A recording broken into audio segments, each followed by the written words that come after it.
Hi and welcome to the discrete structure, the discrete maths. Isomorphism of graph इस session पे हम discuss करेंगे जो कि ग्राफ थ्योरी या फिर चैप्टर 10 का एक बड़ा इंपॉर्टेंट पार्ट है अकॉर्डिंग टू द रॉइजन बुक।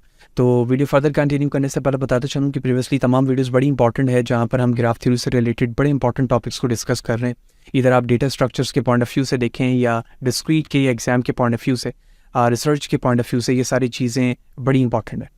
तो ये तमाम वीडियोस प्रीवियसली मेरे यूट्यूब चैनल पर मौजूद है। फाद हुसैन CS से सर्च करने के बाद आप मेरे यूट्यूब चैनल पर आएंगे, इसके प्लेलिस्ट पर जाएंगे जहाँ डिफरेंट डिसिप्लिन्स की वीडियोस मौजूद है। विद ईज़ आप इन्हें वॉच कर सकते हैं। इसके अलावा इसमें इस्तेमाल होने वाले content related material which mean presentation, slide, code, ये तमाम चीज़ें मेरे blog Fahd Hussain CS blogspot.com पर अवेलेबल हैं। तमाम मटेरियल को फ्रीली डाउनलोड करके यूज़ किया जा सकता है। तो चैनल पर करना है और चैनल को सब्सक्राइब नहीं किया हुआ तो ज़रूर सब्सक्राइब करें ताकि अपकमिंग वीडियोज़ के हवाले से आपको बर वक्त जानकारी मिलती रहे। उसी तरह की नई चीज़ें आसानी के साथ सीख सकें। वीडियो को ज़रूर लाइक करें, ज़्यादा लोगों को शेयर करें। तो सबसे पहले हमें जानने की ज़रूरत है कि आइसोमॉर्फिज्म का कॉन्सेप्ट है क्या। जिस तरह से हम फंक्शंस की इक्विवेलेंसीज या नंबर्स की इक्विवेलेंसीज देखते हैं, बिल्कुल इसी तरह से जब हम दो ग्राफ के इक्विवेलेंट चेक करना चाहते हैं, उनकी इक्विवेलेंसी चेक करना चाहते हैं, तो वहाँ पर हम आइसोमॉर्फिज्म को यूज़ करते हैं या कॉन्सेप्ट ऑफ द आइसोमॉर्फिज्म जो है वो यूज़ होता है। क्या है ये?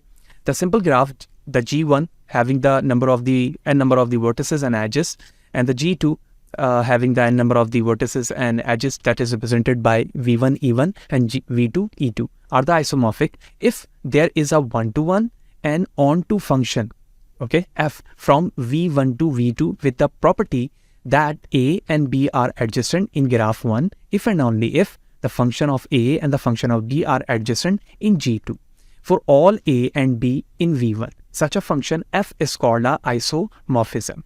सो इन सिंपल जो ग्राफ हमें G1 और G2 दिया गया है, उन फंक्शंस को हम आइसोमॉर्फिक उसी वक्त कहेंगे कि जब उनके दरमियान one to one and on to function build हो रहा हो, उनके वर्टिसेस के दरमियान V1 एंड V2, और उसकी जो प्रॉपर्टी हो A और B के लिए वो एडजस्टेंट हो G1 के लिए, और उनका जो फंक्शन होगा A के लिए और B के लिए वो G2 के लिए उसके एडजस्टेंट होंगे। ठीक है, ऐसे फंक्शन को हम आइसोमॉर्फिज्म कह रहे होंगे। और जो ग्राफ आपस में आइसोमॉर्फिक नहीं होगा उस ग्राफ को हम नॉन आइसोमॉर्फिक कहेंगे। ठीक है, अगर एग्जाम्पल देखें तो इस वक्त हमें दो ग्राफ दिए गए हैं, एक का नाम G है और एक का नाम H है। इन दोनों ग्राफ को नेगेटिव आई से देखने से हमें ये पता चल रहा है कि दो ग्राफ जो है वो अलग हैं क्योंकि एजेस का फ्लो अलग अलग है, लेकिन हम आइसोमॉर्फिक के रूल के मुताबिक प्रूव करके बता सकते हैं कि the both graph are the same और not. Let's see the example, but before the example understanding there is a few points quickly we need to understand. It is difficult to determine whether the two simple graph are isomorphic using a brute force because there are n factorial possible one-to-one correspondence between the vertices set of two simple graph with n vertices. यानी अगर मैं brute force approach को इस्तेमाल करूँ determine करने के लिए कि आइसोमॉर्फिक है या नहीं, तो उसके लिए n number of the factorial यानी n factorial possible way one to one correspondence बन सकते हैं, जबकि हमारे पास जो ग्राफ होंगे टू सिंपल उसमें n number of the vertices होंगे। So the best algorithm to determining whether the two graph are the isomorphic, जो भी बेस्ट एल्गोरिथम होगा जिसके जरिए से हम प्रूव करना चाह रहे होंगे the both graph are isomorphic और not, so the both have the exponential worst case. ठीक है, एक्सपोनेंशियल वर्स्ट केस होगी complexity in term of the number of the vertices of a graph. तो sometime it is not hard to show that the two graph are not isomorphic, यानी sometime जो है ये काफ़ी आसान होता है कि हम ये प्रूव कर सकें कि जो दो ग्राफ दिए गए हैं वो आइसोमॉर्फिक नहीं है। So we can do by the finding a property preserved by the isomorphism that only one of the two graph has such a property is called a graph invariant। यानी अगर हम एक ग्राफ पे भी ये चीज़ prove कर दें कि ये आइसोमॉर्फिक की प्रॉपर्टी को फॉलो नहीं कर रहा, तो उस बिहाफ पर मैं कह सकता हूँ कि जो ग्राफ हमें क्वेश्चंस में दिए जा रहे हैं वो आइसोमॉर्फिक नहीं है और इस प्रॉपर्टी को हम ग्राफ इन्वेरिएंट कह रहे हैं। लेकिन पहले तो हमें सिंपलेस्ट वे पे ये समझना होगा कि अगर हमें दो ग्राफ दिया जाए तो हम प्रूव कैसे करेंगे कि आइसोमॉर्फिक है या फिर नहीं। Let's see. तो G और H के नाम से हमें ग्राफ दिया गया है। सबसे पहला पॉइंट जो है, हमें नंबर ऑफ द वर्टिसेस देखने हैं कि दोनों ग्राफ में number of the vertices same है या नहीं। अगर सेम नहीं होंगे तो हम इसी स्टेप पे कह देंगे कि ये दो ग्राफ जो है वो आइसोमॉर्फिक नहीं है। तो इस वक्त हमें जो G दिया गया इसमें 4 वर्टिसेस हैं और H में भी 4 है, तो हम यहाँ पर लिखकर इस तरह से कह सकते हैं कि both having the 4 number of the vertices. ठीक है, एजेस देखें तो इसमें भी 4 हैं और इसमें भी 4 हैं, तो नंबर ऑफ एजेस को भी मैंने 4 से रिप्रेजेंट कर लिया क्योंकि इस स्टेप पे भी हमें पता नहीं चला कि ये नॉन आइसोमॉर्फिक है। डिग्री ऑफ सीक्वेंस का मतलब ये कि सबसे पहले तो हमें सबकी डिग्री लिखनी है, U, V और इसी तरह U1, U2, U3 and U4 सबकी डिग्री 2 है, जबकि V1 इस ग्राफ पे देखें 2, V2 की भी 2, V3 की भी 2 एंड V4 की भी 2 है। तो इन सीक्वेंस को अगर मैं लिखूं तो मैं इस तरह से लिख सकता हूँ 2 2 2 एंड 2, फोर्स इसमें इस तरह से है, और ये बराबर है इन्हीं सीक्वेंस के जो कि 2 2 2 एंड 2 की है। यहाँ पर भी हमें ये चीज़ श्योरिटी नहीं हुई कि ये नॉन आइसोमॉर्फिक है, क्योंकि ये सारे वैल्यूज सेम आ रहे हैं।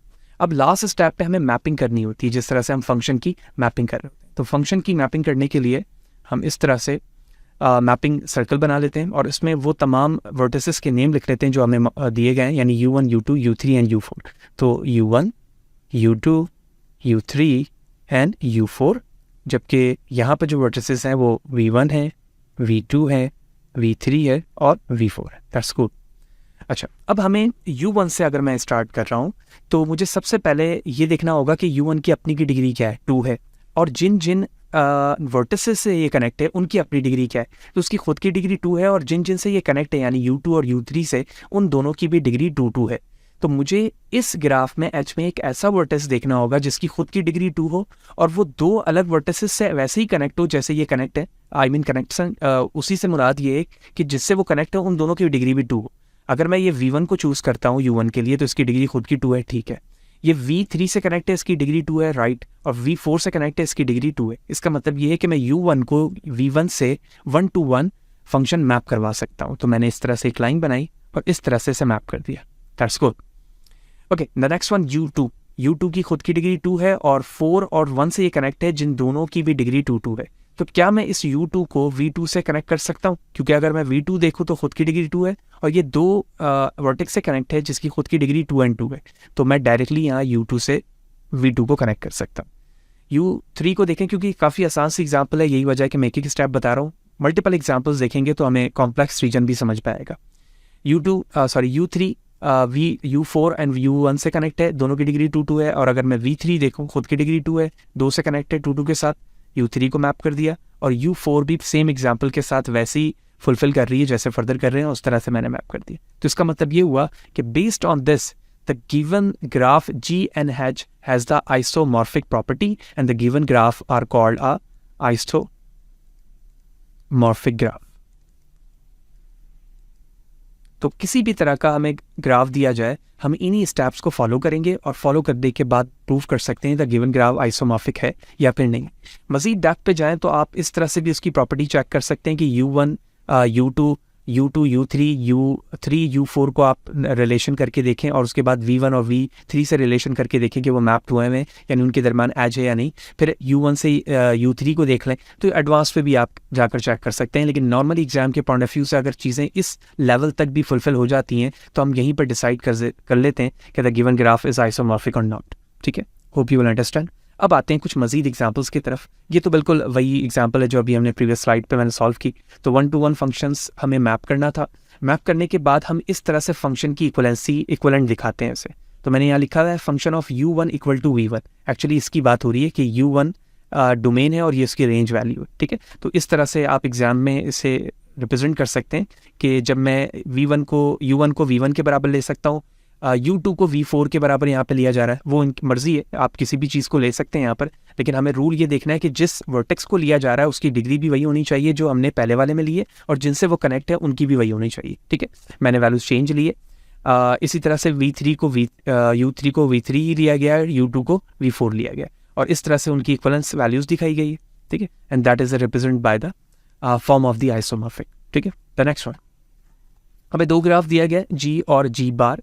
सबसे पहले अगर हम थोड़ा सा रफ देखें यहाँ पर कितने नंबर ऑफ वर्टिसेस हैं, 5। ठीक है, 5, और यहाँ पे भी देखें तो 5, पहली चीज़ प्रूव हो गई। दूसरा एजेस 1 2 3 4 5। ठीक है, और यहाँ देखें तो 1 2 3 4 एंड 5, ये भी 5, दोनों चीज़ें प्रूव हो गई। डिग्री देखें 2 2 2 2 2, यहाँ पर भी 2, यहाँ पर भी 2, ये भी सीक्वेंस भी सेम हो गई। अब हमें क्या करना होगा, मैप करना होगा। तो जितनी वैल्यूज़ थी वो सारी वैल्यूज़ यहाँ पर उतार दी गई, और इस ग्राफ की भी वैल्यूज़ मैप किया V1। क्यों? अगर आप V1 को देखें, खुद की डिग्री 2 है और जिन जिन से कनेक्ट है उनकी भी डिग्री 2 है। खुद की डिग्री 2 है, जिन जिन से कनेक्ट है उनकी डिग्री भी 2 है, कर दिया। V2 को 3 से मैप किया गया है, क्योंकि आप V2 को देखो तो सेम डेफिनेशन आ रही है, और यहाँ पर V2 को देखो, अगर आप V3 को इस तरफ देखो तो उसकी भी डेफिनेशन सेम आ रही है। क्यों? क्योंकि खुद की डिग्री 2 है और जिन जिन से कनेक्ट है उनकी डिग्री भी 2, एंड सो ऑन। इस तरह से V1 को इस वाले V1 बार से रिप्रेजेंट किया गया, V2 को V3 से, इस वाले V3 को V5 से, V4 को V2 से, और V5 को V4 से। ठीक है, इस तरह से मैप किया गया है। तो यहाँ जो लेफ्ट साइड पे v है ये g के लिए है, और यहाँ जो v डिफरेंट v वैल्यूज़ है वो g बार के लिए, और इस तरह से ये चीज़ प्रूव्ड हो गई कि ये आइसोमॉर्फिक है। और सेम वैल्यूज़ के फंक्शंस की इक्विवेलेंसीज आप इस तरह से लिख सकते हैं जिस तरह से प्रीवियस लिखा हमने, यहाँ पर भी हम इस तरह से लिख रहे हो, ठीक है। तो ये बड़ा बेसिक अप्रोच है आइसोमॉर्फिक ग्राफ को सॉल्व करने का। सिमिलरली नेक्स्ट एग्जांपल में जो है 2 ग्राफ दिया गया है हमें, ग्राफ को देखें तो नंबर ऑफ वर्टिसेस 1 2 3 4 5, 1 2 3 4, ये मिड पे भी मौजूद है 5, ठीक है। तो 5,5 यहाँ पर भी है। एजेस की क्वांटिटी देखें 1 2 3 4 5 6 एंड 7, 1 2 3 4 5 6, ठीक है। तो डिग्रीज यहाँ पर एजेस की प्रॉब्लम कर रही है हमें, और यही चीज़ बताया जा रहा है, both the graph have the same number of the vertices but the graph G has the 7 edges and the property and the graph G bar has the 6 edges. यहीं पर डिसाइड हो गया कि ये जो है वो आइसोमॉर्फिक की प्रॉपर्टी को फुलफिल नहीं कर रहा है, ठीक है। तो क्वेश्चन इस तरह से भी हो सकता है, लेकिन नॉर्मली बहुत कम ही ऐसा होता है कि इस तरह के ग्राफ एग्जाम में दिए जाए, लेकिन मुमकिन है कि कभी इस तरह के कुछ क्वेश्चन हो जाए। तो हम इसी लेवल पर रुक जाएंगे और यहाँ डिसाइड कर देंगे the given graph is not isomorphic. इसी तरह से एक और एग्जाम्पल दी गई है, एजेस की quantity both the graph has the 5 vertices and 7 edges, यानी 5 दोनों पे नंबर ऑफ वर्टिस है और 7 एजेस है। The vertex Q of G has a degree 5, however the G doesn't have any vertex of degree 5। बस यहीं पर डिसाइड हो गया, यानी G बार में जो हमारे पास Q है, ठीक है, उसकी डिग्री जो है वो ऐसी डिग्री यहाँ पर बन रही है जो यहाँ पर डिसाइडेड वैसे डिग्री की नहीं है, क्योंकि हमने डिग्री के टॉपिक पे यहाँ पर देखा है कि जब डिग्रीज को तमाम वैल्यूज आती है उनकी सिक्वेंसेस उतारते हैं, तो उनकी सिक्वेंसेस की वैल्यूज अगर आप असेंडिंग ऑर्डर में लिख रहे हो तो सेम आनी चाहिए, G की भी और H की भी, और डिसेंडिंग में लिख रहे हो तो दोनों की सेम आनी चाहिए। तो जब एक वैल्यूज भी यहाँ पर आउट हो गई तो उसका मतलब है कि अब डिसाइडर से हम हट चुके हैं, और डायरेक्टली मैं कह दूंगा कि the graph G and G bar are not isomorphic, right. और अगर आप यहाँ Q को चेक भी करें, नॉट दिस वन, तो ये Q है, और यहाँ पर आप देख सकते हैं 1 2 3 4 एंड 5, ठीक है, जबकि यहाँ पर कोई ऐसा एज डिग्री मौजूद नहीं है वर्टेक्स की जो 5 हो, hence prove that. The next one the G and G बार, यहाँ पर अगर देखा जाए तो 2 4 6 वर्टेक्स हैं, और यहाँ पर भी देखा जाए तो 2 4 6 वर्टेक्स है। तो clearly the vertices of the both the graph G and G have the same degrees 2 and having the same number of the vertices and edges, but isomorphism is not possible, ठीक है। अब isomorphic क्यों possible नहीं है? As a graph G bar is a connected graph, but the graph G is not connected due to the two component ECA and BDF. Therefore the two graph are not isomorphic. जब connected graph है तो जाहिर सी बात है इसके इस तरह के जो ग्राफ होंगे उसमें जब मैं इक्विवेलेंट वर्टिसेस तलाश करूंगा तो मुझे उस तरह का इक्विवेलेंट वर्टेक्स नहीं मिलेगा, ठीक है। कैसे? इसकी आसान सी एग्जांपल आप एक वर्टिसेस से समझ सकते हैं। जैसे फॉर एग्जांपल मैं रफली अगर देखूं, मैं ए को चेक करूं, ठीक है, अगर मैं ए की खुद की वैल्यूज़ देखूं तो हमें यहाँ पर इसकी डिग्री मिलेगी 2, और जिससे कनेक्ट है उन तमाम की भी डिग्री 2 2 है, ठीक है। लेकिन कुछ ऐसे पॉइंट होंगे जो यकीनी तौर पे हमें आसानी से मिल जाएंगे, ठीक है। जैसे अगर मैं इसे यहाँ यू पे भी डिसाइड करूँ तो यू की खुद की 2 है और जिन जिनसे कनेक्ट है उनकी भी है। लेकिन प्रॉब्लम यहाँ पर कनेक्टेड पर आ रहा है कि ग्राफ जो है G bar is a connected graph, but the graph G is not a connected.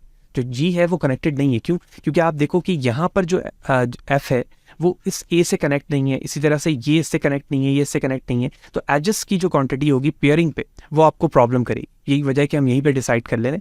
इधर आप चाहें तो एक ही स्टेप को फॉलो कर लें जो अभी हमने यहाँ पर किया है, तो ये डिसाइड हो जाएगा, ठीक है। मैं थोड़ा सा फास्ट चल रहा हूँ ताकि कॉन्सेप्शनल प्रैक्टिस पे समझ में आ जाए। The next one, the G and the G bar. Clearly G has a 6 vertices and G also has a 6 vertices and the graph G has 2 simple circuits of length 3, ठीक है। जबकि जो G है उसके अंदर 2 सर्किट्स मौजूद हैं length 3 के। और अगर आप सर्किट लेंथ 3 की देखना चाह रहे हैं तो ये देखें यहाँ से यूं यूं और यूं है, जबकि ये यूं यूं और यूं, इस तरह से ये सर्किट बना रहा है। One is a ABCA and the other one is DEFD. But the G bar doesn't have any simple circuit of length 3, ठीक है। As one simple circuit G bar is this number of the vertices of length 4, therefore the two graph are the non-isomorphic। यानी इस behalf पर भी हम देख सकते हैं कि उसमें सर्किट वैल्यूज बन रही है या नहीं बन रही है सर्किट्स की, क्योंकि जब आप सर्किट को देखोगे तो उसकी इक्विवेलेंस पे भी आपको वैसे ही एजेस चाहिए होंगे, ठीक है। A simple circuit is a circuit that doesn't have any other repeated vertices except the first and the last, as we know according to the definition of the circuit. So therefore, according to this point, we have decided the given graph is a non-isomorphic. The next one, G and G bar, almost same graph है. अगर आप देखें, बस edges की जो है वो values थोड़ी सी यहाँ पर दिखाई गई है, लेकिन जब आप उसको read करेंगे तो वहीं पे decide हो जाएगा. Both the graph G and G bar have 8 vertices and 12 edges. यानी 8 vertices दोनों में है और edges की quantity 12 है. And both are also called a regular graph. तो regular graph है. Each vertex की जो degree है वो 3 है. So the graph G has two simple circuit of length 5. There are the values start and end at A, and these are the second one. But G doesn't have any simple circuit of length 5. लेकिन G बार के अंदर आप देखें तो इस तरह का कोई सर्किट मौजूद नहीं. तो जब दोनों में सर्किट्स के दरमियान कॉन्फ्लिक्ट आ गया तो वहीं पर हम डिसाइड कर चुके हैं कि the given graph is a non isomorphic. The next one, ये जो ग्राफ है वो आइसोमॉर्फिक बन रहा है. किस तरह से बन रहा है? अगर आप सेम डेफिनेशन को देखें तो number of vertices and edges यहाँ पर सेम है, और उसके बिहाफ पर जब मैंने ग्रुपिंग मैपिंग की तो मैपिंग वैल्यूज़ भी यहाँ पर सारी डिसाइड हो गई. And based on this mapping values we can say that कि जो G और H है, ठीक है, क्योंकि यहाँ पर G और H से इसको रिप्रेजेंट किया गया, उनकी मैपिंग पॉसिबल हो गई and the both graph is a isomorphic. So these all are the some basic example of the isomorphic. Hope you will understand, and these are the algorithm के isomorphics को आप किस तरह से understand कर रहे होते हैं with respect to the complexity. The best algorithm known for the determining whether the two graph are isomorphic had the exponential and worst case for time complexity, as we have seen in the starting as well. Or however, the graph with a linear average case time complexity, you can use a public domain program called NOWT to determine in a less than a second whether two graph with as many as 100 vertices are the isomorphic or not. तो कुछ ऐसे publicly programs भी मौजूद है जिसके base पर हम less than a second से determine कर सकते हैं कि जो ग्राफ दिया जा रहा है इधर उसके 100 या उससे ज़्यादा vertices हों, वो बता देगा कि given graph is isomorphic or not. But in a form of the exam point of view, आप किसी भी लेवल के एग्ज़ाम दे रहे हो तो इस तरह की स्ट्रैटेजी से आप किसी भी ग्राफ को बड़े आसानी से अंडरस्टैंड कर सकते हैं कि वो आइसोमॉर्फिक है या फिर नहीं है.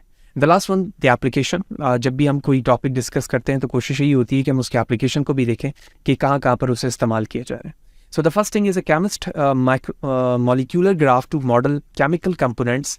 Vertices represent atoms and edges represent the chemical bound. अगर आप केमिकल्स बाउंडिंग देखें या जो डिफरेंट काइंड के रिएक्शंस हो रहे होते हैं उनको भी वर्टिसेस और एजेस से रिप्रेजेंट किया जा रहा होता है. तो when a new component is synthesized, a data base of the molecular graph is checked to determine whether the graph representing the new component is isomorphic to the graph of a compound that is already known or not. So electronic circuits are modeled as a graph in which the vertices represent components and edges represent connections between them. The graph is isomorphic is the best for the verification that a particular layout of the circuits correspond to the design of the original schematics. Which mean in simple chemical के अंदर या जो मॉलिक्यूलर्स reactions हो रहे हैं वहाँ पर हम आइसोमॉर्फिक को देख सकते हैं कि जब कोई न्यू मॉलिक्यूलर कंपाउंड उसमें क्रिएट हो रहा है तो वो as compare to the previous one isomorphic है या नहीं. इसी तरह से जब हम इलेक्ट्रॉनिक सर्किट्स को ग्राफ कर रहे होते हैं, मॉडल कर रहे होते हैं, तो वहाँ पर इसको यूज़ किया जा रहा होता है. The last one, determining weather a chip from one vendor include the intellectual property of the another vendors. तो वहाँ पर भी हम एप्लीकेशंस को इस्तेमाल होता हुआ देख रहे हैं आइसोमॉर्फिक. तो भी understand everything about the isomorphic. Next session पे जाएंगे तो हम शॉर्टेस्ट पाथ डिस्कस करेंगे कि शॉर्टेस्ट पाथ क्या है, और नॉट ओनली द डिस्क्रीट बल्कि डेटा स्ट्रक्चर में भी शॉर्टेस्ट पाथ की बड़ी स्ट्रेंथ है एग्जाम के पॉइंट ऑफ व्यू से भी और डेटा स्ट्रक्चर के पॉइंट ऑफ व्यू से. So if you have any question regarding the isomorphism of the graph, kindly let me know in a comments. Video अच्छी लगी तो लाइक करें, ज़्यादा लोगों को शेयर करें, और इसी तरह से जुड़े रहें ताकि अपकमिंग आने वाली वीडियोस के हवाले से आपको बरवक्त जानकारी मिलती रहे और इसी तरह की नई चीज़ें आप आसानी के साथ सीख सकें. सब्सक्राइब ज़रूर करें, सब्सक्राइबर की बड़ी ज़रूरत होती है मोटिवेशन के लिए. नेक्स्ट सेशन में मिलते हैं. सी यू देयर.